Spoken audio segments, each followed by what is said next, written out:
Even after intense diplomatic talks, the US, Israel and Iran appear far from securing a deal that puts an end to the ongoing conflict in West Asia, while US President Trump continues to send mixed signals regarding a deal between Washington and Tehran. A senior Iranian official has issued a stern warning. Senior Iranian military advisor Mohsen Rezai says that managing the Strait of Hormuz is Tehran's legal right and necessary for national security. Rezai said, and I quote, "Our finger is on the trigger for the fourth battle. Our officials are negotiating to restore the rights of a Iranian nation. This is the final stage. 47 years will reach a conclusion that ensures security for the next 50 years. Rezai's comments reflect the hardline stance that continues to remain within Iran's military establishment, even as negotiations continue through intermediaries. It's been nearly 3 months since the war broke out in West Asia, and the Strait of Hormuz emerged as a center of a severe global energy crisis. On Saturday, the US president had claimed that a deal had been largely negotiated. However, less than 24 hours later, he softened expectations, saying there is no rush and both sides should take time to avoid mistakes. Now, even as discussions continue with the United States over a potential memorandum of understanding, Iran has warned that Israel may attempt to undermine the ongoing negotiations between the two sides. Iran's foreign ministry spokesperson Ismail Baghei says Tehran and Washington had reached conclusions on several issues under discussion, but cautioned that a final agreement was still far from imminent.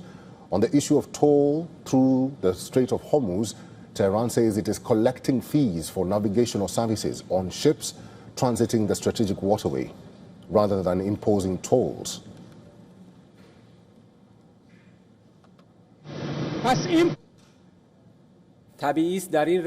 Naturally, in the course of this process, certain services are provided, such as navigational services and the necessary measures to protect the environment of the Strait of Hormuz, the Persian Gulf, and the Sea of Oman.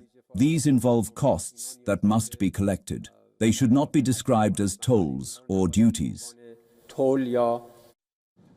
Baghei even added that Iran was negotiating an end to the war and was not currently discussing nuclear issues, and repeated that changes in the positions of US officials created problems for any agreement.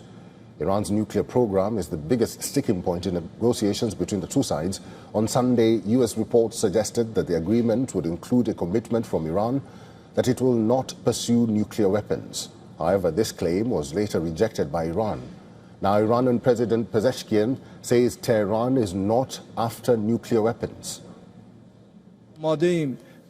We are ready for talks. Just as we had raised this issue during the time of our martyred supreme leader, we are now also ready to reassure the world that we are not seeking nuclear weapons. We are not seeking instability in the region. The destabilizing force in the region is Israel, which is pursuing the Greater Israel Plan and is conspiring in various ways to sustain war, instability, and division in the region.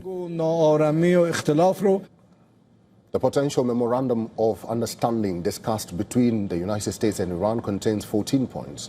It is focused on ending the war and the US naval blockade of the Strait of Hormuz in exchange for Iran taking steps to ensure safe transit through the strategic waterway.